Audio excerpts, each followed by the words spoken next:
stream is all about, and that is looking at some of the, and now that the season's finally over, we can really get into this. Looking forward to some of the first decisions that need to be What's going made. on, Brian? Thanks for joining, bro. Is what to do with in-house free agents. So we're going to kind of take a look at what we got going here. Talk about who we think should stay, who we think should go. And let's start off number one with Delvin Tomlinson. I think Delvin Tomlinson needs to come back. Very solid against the run. Had his moments as a pass rusher. I mean, for a while there, he was wasn't he like our leading PFF guy when it came to in the first up until the bye, I think he was the number one PFF player on our team. And then he went through some injury stuff. So the thing with Delvin, you said Delvin T is he had one of the highest pass rush grades on our team, especially from a defensive line that we don't have much talent on. And he's not a pass rusher. He's a nose tackle. And he's not really a pass rushing nose tackle. Yeah, I know. And he still did. And that's the thing is we don't have a lot of talent on that defensive line. Like if we lose Delvin Tomlinson, our defensive line has to be the worst in the NFL, right? And even on like NFL.com's rankings, he's like still top 15 players overall going into free agency, I believe. Yeah. I hope he comes back. I think we need to bring him back for sure. Justin, are you talking about Duke? Are you talking about Shelley? Because I think Duke Shelley is still under contract. I think he is. I don't know how that works in his situation. Well, because he's still on some sort of rookie deal. Yeah. He's not in the free. He's not one of these free agents. Like he's not considered a free agency. Right. Free agent, actually. Yeah. Hey, what's going on, Paul? Thanks for hopping in, man. Hey, we got the card going. Hashtag school. You know what to do. Okay, fine. You guys brainwashed me with Delvin T. Hey, there we go. Hey, that's easy. Yeah. No, it's just more of we really need defensive tackle. We made a video recently talking about how it is probably the sneakiest need going into this offseason, and even in case he's been talking about it the entire offseason, going into the draft. So if you lose a guy like him, man, I mean, there's not much else we can do better there unless we were somehow got like a good rookie. I don't know. So yeah. I think we need to do whatever we can to keep Delvin Tomlinson around. I don't know how much he'd cost. I don't think he's going to be crazy expensive. I think it's something that we'll be able to figure out, but it's definitely mostly because we don't really have anyone else there, especially if you continue running a 3-4, which we should find out more about that on Wednesday, because there is going to be a press conference with KLC and Brian Flores on Wednesday at 1 p.m. Central. And hopefully we figure out what the plan is with the defense, specifically whether it's going to be in 4-3 or 3-4. And if it's 3-4, we need defensive tackles bad. Yeah. Deron Payne, man, I would love to get Deron Payne. I mean, if we lost Delvin Tomlinson and we got Deron Payne, that would be an upgrade. If we could have Deron Payne and Delvin Tomlinson, that would even be much better. But yeah, but price range, and that's going to be the big problem. So moving on to the second guy on our list, Patrick Peterson. It's sounding like through the rumor mill that they're not going to bring him back. I would have been fine with it if we did, but I also, and who knows, maybe they've kind of already had preliminary talks about what he's looking at money-wise. Right. And coming off a solid season, I think, he might have the thought of, I still have some left in the tank, so I'm not going to take some cheap deal, even though he did say that he likes it here. But yeah. And he literally has at least for us podcasters, it takes one competition out of it if he leaves. Yeah. By Patrick Peterson. I kind of agree. He's going to want I just don't think he'll be back. He's going to want at least 10 mil, 1 year, 10 mil, like we signed him the first year, right? If at least. Yeah. Because there's that one point in the season where he was playing at an all-pro level. Obviously the Giants game definitely made him make him come back to earth a little bit, but for sure. But no for Pat P. Love me some Shelley defense. Yeah, hopefully. We'll see what's going on with Shelley. I think he's still around. I mean, we might as well. We're already on Patrick Peterson. Shelley's not on this list. He's not considered a free agent this year. He's still technically on his rookie contract. I don't really know how exactly that works. I like Shelley a lot. I'm not convinced that he's going to be a cornerback 100% sure next year. This isn't the first time I've seen a cornerback come in and play really well for a small sample size. Just for him to, but just for him to come out in the next season and not, I mean, the cornerback's a hard position to play consistently for years. Hopefully he is, but I'm not convinced he's coming back. I don't want to go next season with thinking that Duke Shelley is going to be our bona fide number one cornerback, I think you're taking a risk doing that. Yeah, it says Duke Shelley signed a 1-year, $965,000 contract with the Vikings. So yeah, must be a free So he agent. is a free agent. Oh, he Yeah. wasn't on this list that I looked up. All right, But well, still, yeah, bring him back. Yeah, bring him back. Then we'll just but yeah, toss you him in got to here. bring him back. 100%. You bring him back. You hope he is that cornerback that we've seen him this past year. I have everyone's PFF grades. I might as well bring his up as well because he did have. This could also be a good option. Pat P as a safety, kind of make that late career transition. I don't but think he's going to do obviously that. he wouldn't do it. He wouldn't do it. There'd be Not less after money the in it for season him. he had last year. In my opinion. Duke Shelley, he had a 81.5 defensive grade with 84.9 coverage, according to PFF, which is the best on our entire team in those areas. Man, I just hope I there's no question we have to sign him for next year. He's not going to cost a ton, and his potential is for sure through the roof. But I'm not, if we just automatically just assume he's going to be cornerback 1 next year and we feel confident with that, I'm not on that boat. I don't know if I feel like for sure he's going to come in and be the same guy that we saw this year. For sure. Moving on to our next guy, Garrett Bradbury. Now, Garrett Bradbury, for what we had seen up to this point, had a very solid season. I feel like, though, with the switch to more of a pass-heavy offense, he's just not the right fit. Now, he's a good fit for the offense. Like, had he been playing this way in the offense we had in the past, I think he would have looked a lot better. But when it just comes to straight-up pass blocking, is where he struggles. I mean, that's one of the big things about him. He's agile. He's good in the run game. He can move. But yeah, when it comes to just straight up blocking, I just think, and with the way he played this season, I think he's going to demand a decent contract. And I just don't think I just don't think we can afford it unless he agrees to take a lower deal. But I just don't think he will. I don't think he's going to come back. I just don't think. I mean, we saw the anchor issues he's had since he came into the league. So, like I said, with more pass happy offense, I don't see it. Yeah, his bounce back was awesome. I wasn't expecting it. We were hoping he'd get kicked out the door before the season started. We gave him so many chances. Obviously, an old first round pick.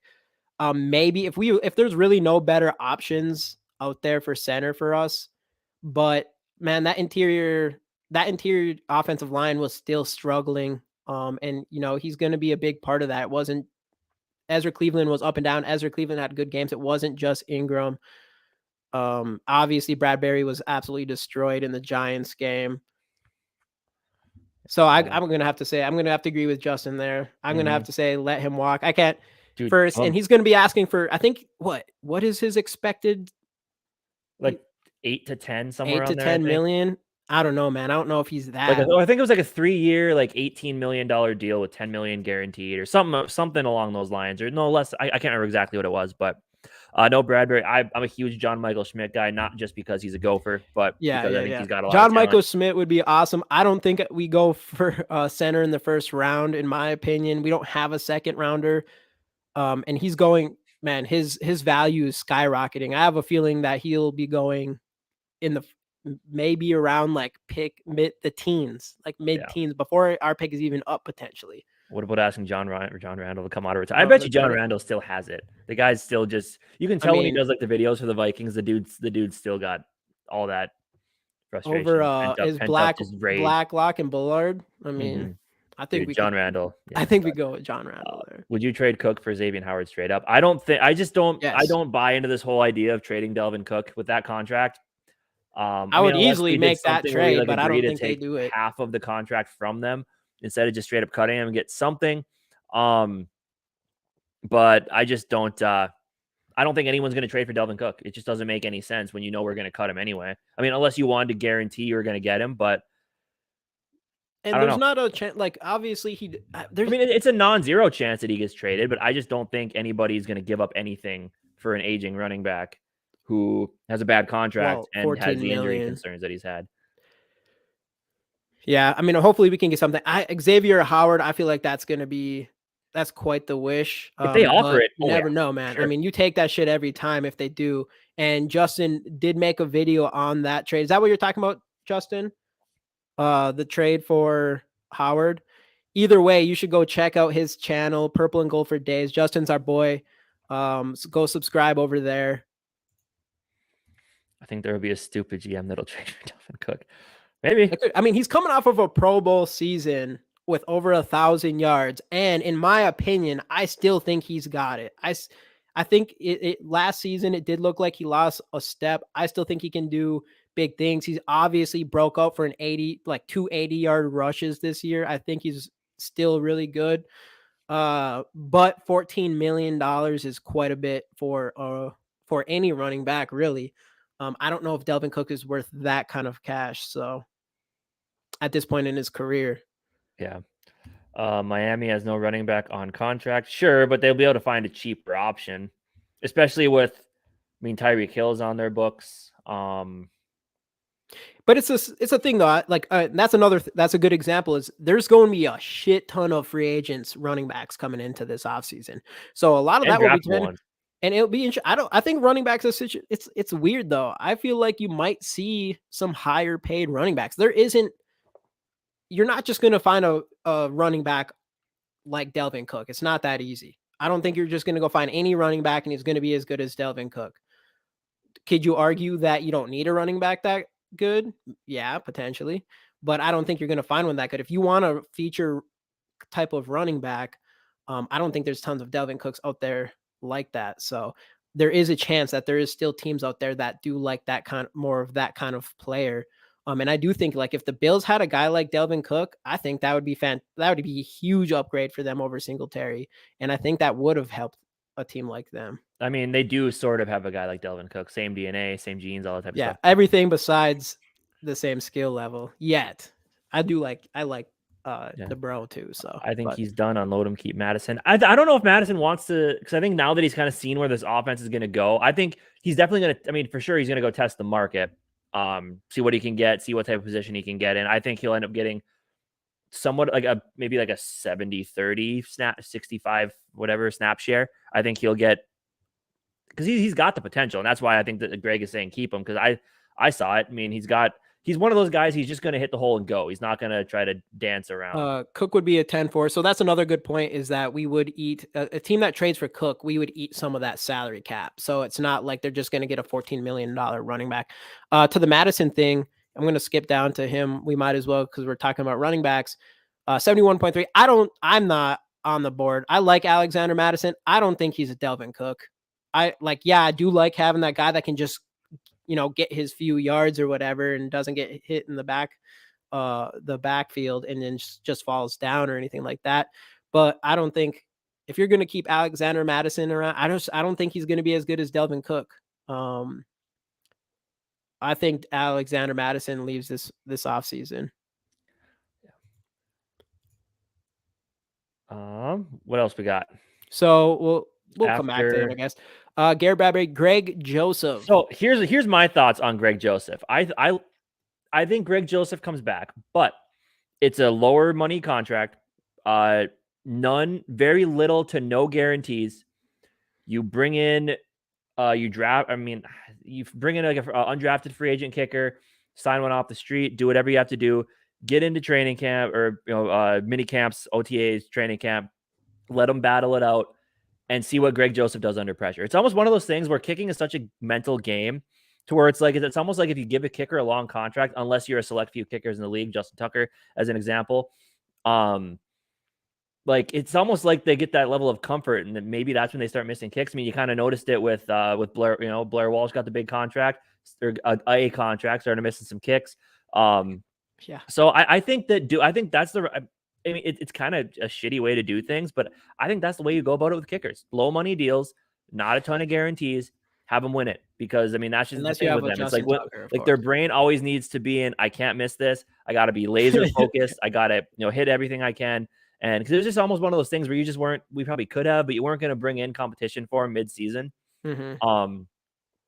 Looking at Robbie Gould. See, that's what there is, like some kickers out there that don't need that, but we have not ran into that, and I don't think Greg Joseph is that kind of kicker. We like Greg Joseph. He's been fantastic in the clutch this past season, but man, those extra points, like you shouldn't be missing those. And there's other kicks he made. I think we did the a video actually right before this for special teams and had him on there, and PFF 60.5. That grade was like 28th in the NFL out of all 32 kickers. So he misses those extra points were bad timely missed kicks, and he missed a lot some decent amount of field goals in general. But man, him in the clutch was fantastic. That's why I have to agree with Casey here, where I think he still maybe earns a spot at having a try at our kicker for next year. I don't think he did that bad, especially with his clutch, but I do think you have to bring some sort of competition. And unless you got like a Justin Tucker, if we can find one of those, which we haven't seen, other than Daniel Carlson, that we did have for like 2 games, we missed our chance on him. Like Daniel Carlson, his ass should get paid, and it probably is. I'm pretty sure he is paid. Yeah. You're not going to find that. We haven't found that in a while, so I don't know. Right. But yeah, I mean, but it's definitely one of those situations where I think Greg Joseph comes in as the guy, and like now it's like other kicker, kicker TBD, can you beat him? And just kind of go from there and see how he handles it. So right. I think that's right. I couldn't care less about PFF grades. Yeah, PFF grades, they're not perfect, but man, like you're not going to find anything that is as detailed in any way or formed and put into a number like PFF does. You're just not going to. And their PFF grades aren't perfect, but if you look at all of Greg Joseph's stats and outside of the clutch, it's not great. I mean, I think this PFF grade is pretty fair to how he played this season, other than maybe in clutch situations, which I don't know if PFF puts enough into their grading system when it comes to that. But it's hard to beat PFF when it comes to finding a number for how someone has played. Yeah, scary big, and that's one of the things. Like, yeah, Robbie Gould is consistent as the day is long, but he ain't making a 61-yard field goal. And that's that. Which Greg Joseph he's too old. is. He's too old at this point. He could have been in his prime, I bet, but a little too old at this point. Next guy, Nick Mullins. I would like to bring Nick Mullins back because it's always nice to have that steady veteran backup who's not Sean Mannion. But yeah, who knows?